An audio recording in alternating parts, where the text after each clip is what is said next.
Olá, começa agora mais um programa Justiça para Todos. Veja os destaques de hoje. Superior Tribunal de Justiça federaliza caso que envolve violação a direitos humanos. Decisão do STJ vai baratear medicamento para leucemia no Brasil. Conselho Nacional de Justiça promove workshop para discutir metas a serem alcançadas em 2011. Relatório do CNJ revela que existem mais de 3 mil condenados no país em ações cíveis por improbidade administrativa. E ainda, investimentos em poupança atraem número cada vez maior de jovens de olho no futuro. Eu sou Samuel Figueiredo e o Justiça para Todos já está no ar. O Superior Tribunal de Justiça decidiu por maioria de votos transferir para a esfera federal as investigações sobre o crime praticado contra o ex-vereador Manuel Matos, no litoral da Paraíba no ano passado. O caso fica agora sob responsabilidade da Justiça Federal daquele estado. É a primeira vez que esse tipo de medida é aplicada pela Justiça brasileira. Um marco jurisprudencial. Essa é a definição do presidente da AJUF, Gabriel Vedi, sobre a decisão do Superior Tribunal de Justiça em transferir para a Justiça Federal as investigações do crime contra o ex-vereador Manuel Matos. Ele foi assassinado em janeiro do ano passado no município de Pitimbu, litoral sul da Paraíba, por um grupo de extermínio, mas até agora nenhum dos suspeitos foi preso. Para que houvesse o deslocamento de competência do caso da Justiça Estadual para a Federal, foi necessária a constatação de grave violação dos direitos humanos. Essa decisão do Superior Tribunal de Justiça foi uma decisão paradigmática, facultada pela Emenda Constitucional 45. A Justiça Federal está aparelhada e os seus juízes preparados desde que fazem o concurso para magistrados para apreciar esses crimes contra a humanidade. Além do mais, a estrutura da Justiça Federal, os juízes federais, servidores, estão totalmente desvinculados da esfera estadual. Então estão isentos de pressões políticas, pressões locais, que acabam muitas vezes gerando impunidade para aqueles que praticam esses crimes. Segundo Gabriel Vedi, caso não haja punição dos agressores aos direitos humanos, o país pode sofrer sanções em fóruns internacionais. Ele alerta que o Brasil, por ser responsável pelos principais atos de proteção dos direitos humanos, pode ser responsabilizado pelo não cumprimento das obrigações e pelo tratado previsto. É uma obrigação dos magistrados federais para com a sociedade processar e julgar estes crimes, que inclusive podem gerar punições e sanções internacionais para o Brasil. Sanções essas que podem ser aplicadas inclusive pela OEA.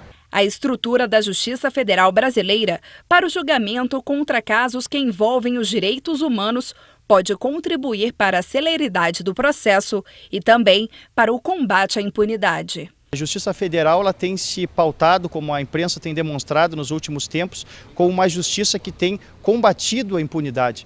Nós temos certeza que o julgamento dos crimes contra os direitos humanos realizados pela Justiça Federal, seja pela sua estrutura informatizada, pela qualidade técnica dos seus servidores, em especial dos seus magistrados, que estudam muito a matéria de direitos humanos, tenho certeza que um processo na Justiça Federal, ele, além de evitar a prescrição, pode, sem dúvida alguma, responsabilizar aqueles que cometerem esses crimes contra os direitos humanos. Esta foi a segunda vez que o Superior Tribunal de Justiça analisou um pedido de deslocamento de competência, uma possibilidade criada pela Emenda Constitucional número 45 de 2004 para hipóteses de grave violação dos direitos humanos. O primeiro caso foi o que tratou da morte da missionária norte-americana Dorothy Stang, assassinada no Pará em 2005. Naquela ocasião, o pedido de deslocamento foi negado pelo STJ.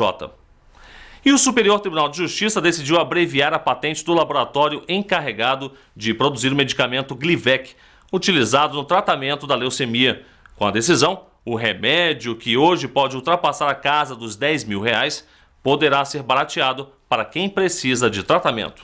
A leucemia é uma doença que afeta principalmente quem tem entre 0 e 18 anos. De 2001 a 2005, 34,5% das mortes por câncer nesta faixa etária foram causadas pela doença. O tratamento da leucemia pode ser feito através de quimioterapia ou transplante de medula óssea. De acordo com dados do Instituto Nacional do Câncer, este ano, 9.580 pessoas serão afetadas pela doença. Mesmo diante do cenário preocupante, há uma boa notícia. Após um pedido feito pelo INPI, Instituto Nacional da Propriedade Industrial, o Superior Tribunal de Justiça reduziu o vencimento da patente do medicamento Glivec, utilizado no tratamento da doença, fabricado exclusivamente pelo laboratório Novartis. A partir do dia 3 de abril de 2012, outros laboratórios também poderão produzir o remédio contra a leucemia. Segundo o diretor de Relações Institucionais da Associação dos Juízes Federais do Brasil, a abertura de mercado deve contribuir para que o preço do medicamento diminua nas farmácias. A quebra da patente, ela significa que outras indústrias poderão produzir o mesmo medicamento, né? Com a concorrência de um maior número de produtores no mercado, a tendência natural, com certeza, vai ser a baixa do valor do medicamento, né? O que vai se traduzir numa facilidade de acesso à saúde, né, por parte das pessoas portadoras de uma doença gravíssima, né? Um flagelo que é a leucemia. Para José Francisco Spizirri, a decisão do STJ contribuiu para a judicialização da saúde, o que pode auxiliar na criação de políticas públicas. Quando o Estado não consegue adotar políticas públicas suficientes para atender a todas as camadas da população de uma forma efetiva, né, nós entendemos que é legítima a intervenção do judiciário de forma pontual, é verdade, não definindo políticas públicas na área médica, mas de forma pontual sempre para garantir o direito à vida. O que acontece? De tanto serem proferidas decisões pontuais, como por exemplo fornecimento de medicamentos, internações hospitalares, de tanto serem deferidas medidas pontuais, né, de garantia ao direito ao acesso à saúde, a soma disso pode impactar na formulação de uma política pública, né, de facilitar o acesso à saúde. Então, ou seja, o Poder Executivo, né, a quem é dado formular as políticas de saúde, no primeiro momento, se sensibiliza, vê onde está mais deficitária a sua atuação, vê isso em função das decisões do Judiciário e corrige a política pública na área. A seguir, metas do Poder Judiciário para 2011 são discutidas em workshop. E ainda, relatório do CNJ aponta que já existem mais de 3.000 condenados no país em ações cíveis por improbidade. Daqui a pouco, no Justiça para Todos.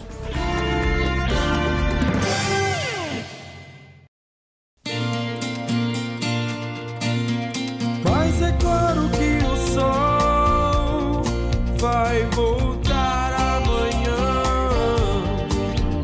Nunca deixe que lhe digam que não vale a pena acreditar no sonho que se tem. Quem acredita sempre alcança. Quem acredita sempre alcança. Poupe na Caixa, o seu futuro agradece.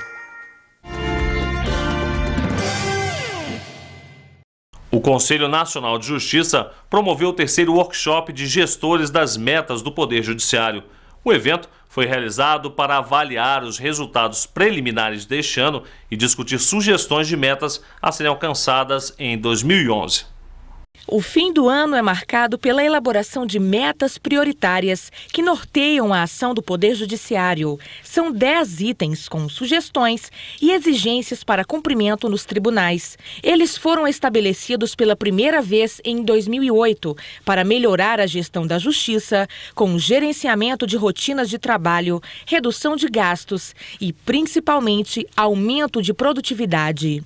As metas prevêem também cursos de capacitação para servidores e magistrados em administração judiciária e a utilização de uma comunicação oficial padrão entre as instituições por meio eletrônico. As sugestões para as metas do próximo ano foram elaboradas durante um workshop realizado em Brasília. Representantes de todos os tribunais do país discutiram novos temas e a continuação das metas já existentes. Depois de escolhidas, vão ser levadas para análise e aprovação dos presidentes dos tribunais brasileiros. Não se pode trabalhar sem meta. Nós temos de alcançar isso. A nossa meta é chegar a esse ponto, que é o que vai agradar a todos e resolver o problema. Agora, para trabalhar com metas, que é muito bom, é preciso que se dê estrutura, preciso que se dê exemplo. Eu estava vendo ali, a meta parece 4, que os acordos sejam publicados em 10 dias. O Supremo vai fazer isso, os ministros do Supremo vão fazer isso, os ministros do STJ vão fazer isso, porque se eles não fizerem, não serve de exemplo para os juízes dos demais tribunais. Segundo recurso, você veja, eu sou o coordenador dos juizados especiais da primeira região. Não tem recurso para fazer um itinerante, para fazer um mutirão, os processos se avolumam, eu não tenho juiz para poder atacar o serviço em mutirão e em itinerante, não tenho servidor, são poucos servidores. Quer dizer, é preciso, na verdade, tudo isso é bom, mas é preciso recurso e que os tribunais superiores deem um exemplo. Aí nós podemos trabalhar com tranquilidade. Nós temos que levar um processo mais rápido à população brasileira, uma jurisdição mais célere. As pessoas não podem demorar anos para receberem uma decisão judicial. Só que, para que essas metas sejam cumpridas, é necessário que o Conselho Nacional de Justiça apoie uma estruturação da Justiça Federal com recursos para informatização, para contratação de servidores e, muito importante, é importante que o Conselho Nacional de Justiça apoie a ampliação da Justiça Federal no 2º grau, a criação dos 4 novos tribunais previstos na PEC 544 e a ampliação dos TRFs da 2ª, 3ª e 5ª regiões. Também se faz muito importante a criação do cargo de juiz para as turmas recursais. Então nós precisamos do apoio do Conselho Nacional de Justiça para que essas metas, que sem dúvida nenhuma são muito importantes, sejam cumpridas. Os juízes federais brasileiros estão engajados na prestação jurisdicional mais célere para a população. E um relatório do Conselho Nacional de Justiça revela que já ultrapassa de 3.000 o número de ações cíveis no país que resultaram em condenações de servidores públicos, empresários e políticos por improbidade administrativa. O levantamento reúne dados dos tribunais de justiça dos 26 estados brasileiros e do Distrito Federal, além dos tribunais regionais federais. Em 3 anos, os tribunais brasileiros já condenaram mais de 3.000 servidores públicos, empresários e políticos por improbidade administrativa. O número alto foi divulgado pelo Conselho Nacional de Justiça, que criou em 2007 um cadastro nacional de condenações cíveis por ato de improbidade administrativa. O banco de dados concentra as informações do Judiciário sobre pessoas físicas e jurídicas com processo transitado em julgado. As ações permitiram o resgate de cerca de 27 milhões de reais por meio da decretação de perda de bens e pagamento de multas. Os acusados de cometer improbidade administrativa podem perder o cargo, ter os direitos políticos suspensos e até mesmo ressarcir os cofres públicos. A ação de improbidade é perversa, uma vez que atinge não apenas diretamente a União, a administração pública, mas sempre terá como consequência malferimento à sociedade, aos cofres públicos ou, quando menos, à moralidade pública, porque o exemplo de um agente improbo, o exemplo de uma ação improba, o exemplo de uma corrupção espalha-se de uma forma como uma nódoa na sociedade e combater é uma necessidade. Coube aos tribunais regionais federais julgar nesse período 287 ações, 114 somente na primeira região, 14 na segunda. 10 processos foram julgados pelo TRF da terceira região, 47 pelo Tribunal da quarta região e 102 casos de improbidade administrativa foram apreciados pelo TRF-5. A JUF está engajada no neste tipo de ação, no combate à corrupção, no combate à improbidade, mas é preciso aqui destacar que a Justiça Federal vai aumentar o número de ações e condenações de improbidade em razão da sua interiorização. Quanto mais varas, quanto mais tribunais, quanto mais juízes próximos do município, próximos das repartições públicas, próximos da sociedade, certamente nós teremos um maior número de ações de improbidade e, por consequência, uma maior condenação. O banco de dados é atualizado mensalmente pela equipe dos tribunais e fiscalizado pelo CNJ. As informações são repassadas ao Ministério da Justiça e à Controladoria Geral da União. De nada adianta termos instrumentos modernos de combate à improbidade sem que isto atinja a finalidade principal, qual seja realmente combater a improbidade, realmente condenar o agente público que comete improbidade e, mais ainda, dar à sociedade uma repercussão, a satisfação, o conhecimento de que essas ações estão sendo promovidas, que essas condenações estão sendo efetivamente realizadas pelo Poder Judiciário. Nesse sentido, o CNJ andou muito bem, uma vez que está reunindo essas informações, utilizando os recursos tecnológicos hoje disponíveis para todos, condensando esses dados, permitindo com isto a efetividade, que é o que a sociedade realmente precisa. As planilhas encaminhadas à CGU contêm informações sobre a qualificação do condenado, dados processuais relevantes, sanções aplicadas e o rol de empresas proibidas de contratar e receber incentivos fiscais e créditos do poder público. E veja a seguir, investimentos em caderneta de poupança atraem cada vez mais jovens de todo o país. É o que a gente confere no próximo bloco aqui no Justiça para Todos.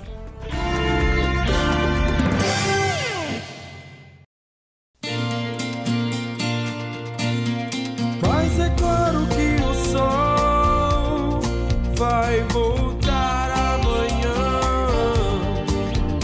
Nunca deixe que lhe digam que não vale a pena acreditar no sonho que se tem. Quem acredita sempre alcança. Quem acredita sempre alcança. Poupe na Caixa, o seu futuro agradece.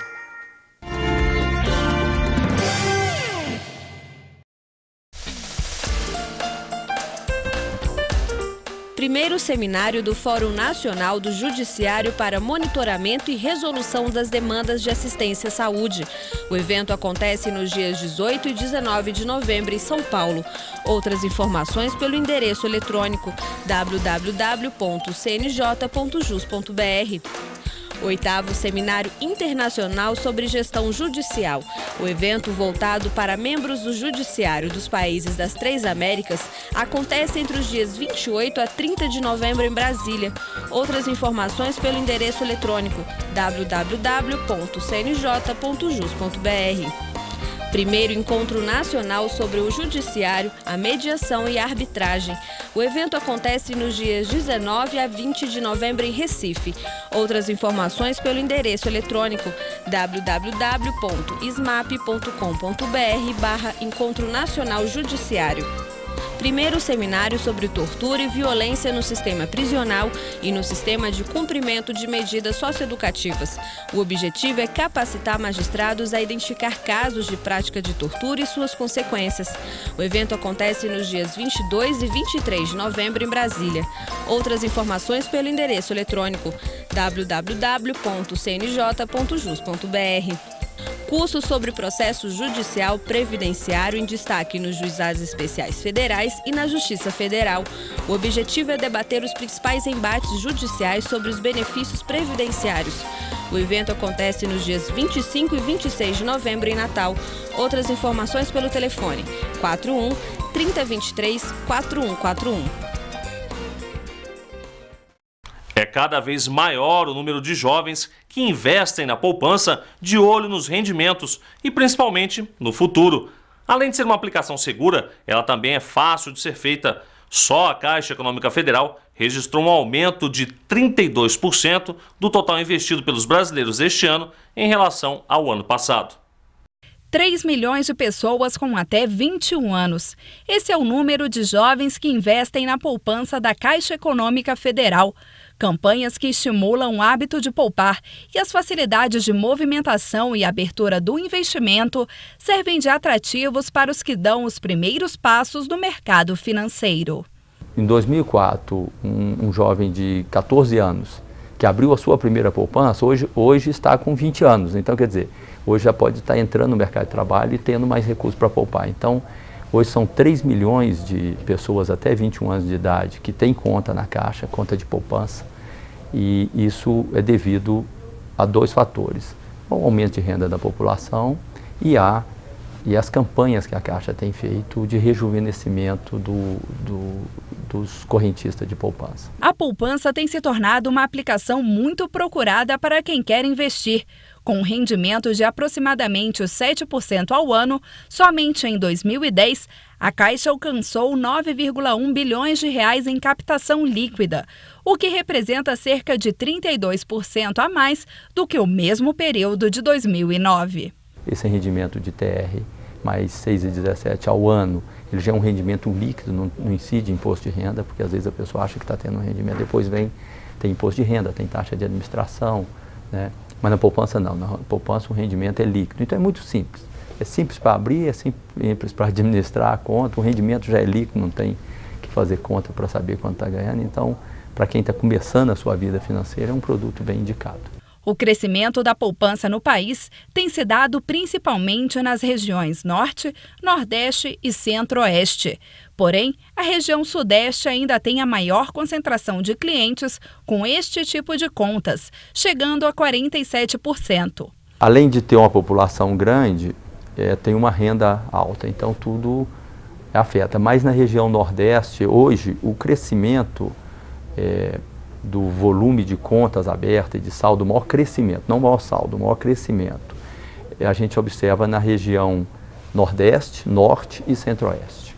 Então há um processo aí de outras regiões também está crescendo, acompanhando também o crescimento da renda da população brasileira. Quando a gente olha o crescimento da renda, essas 3 regiões têm crescido mais.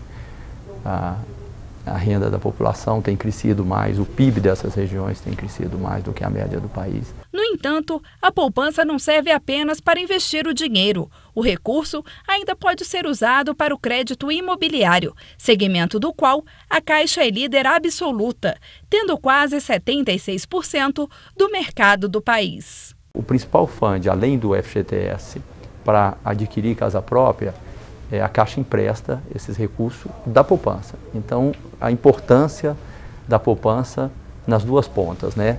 O cliente que está deixando o seu dinheiro aplicado na poupança, ele está tendo o seu rendimento, e o cliente que quer tomar um crédito imobiliário, esse recurso é usado para ser emprestado para pessoas que querem adquirir uma casa.